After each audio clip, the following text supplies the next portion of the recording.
Warning warning warning. हाँ, ये जो मैं वार्निंग दे रही हूँ ये ज़्यादा चाय पीने वालों के लिए है। चाय पीने वाले हजरात मतवजा हो जाएं। हिंदुस्तान का शुमार दुनिया भर में ज़्यादा चाय पीने वालों में 7वें नंबर पर होता है, जहाँ वक्त की कोई कैद नहीं और न ही चाय पीने की कोई वजह। हमारे यहाँ चाय बतौर दवा भी पिया जाता है। सर में दर्द हो रहा है, अरे चाय पी लो।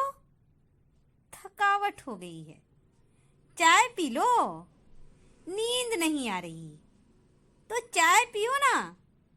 और फिर घर में मेहमान आ गए हैं, करिए चाय बना ना।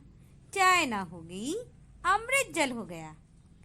वैसे एक बात तो है चाय में, जिंदगी में धोखे के बाद चाय वो चीज है जो बंदे की आंखें खोल देती है।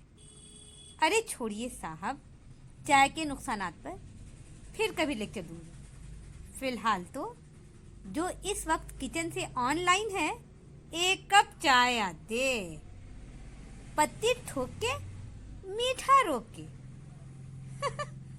हम क्या लिखेंगे जनाब, चाय की बुराइयां। मेरे जज्बात से वाकिफ है मेरा कलम।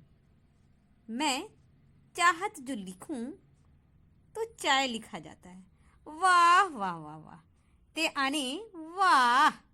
जमाने वालों तुम क्या जानो कहाँ कहाँ साथ दिया है इस चाय ने। अरे हमसे मशरूब मुजिर सेहत सभी तर्क हुए, एक छोड़ी न गई हमसे चाय। हाय हाय। और उन लोगों के लिए भी तालियां यारा जो इस डर से चाय नहीं पीते कि काले ना हो जाएं। हम तो शैदाई हैं काले रंग के। मेरे ख्याल से फिलहाल तकरार रहने दीजिए, पी लीजिए या बांट दीजिए, इनकार रहने दीजिए। वबा के बाद कौन कौन रख रहा है मुलाकात चाय पर। बाकी यार वक्त कलील, बातें तवील, शिकवे हजार। पर जाने दीजिए, आप चाय पीजिए चाय। Bye bye.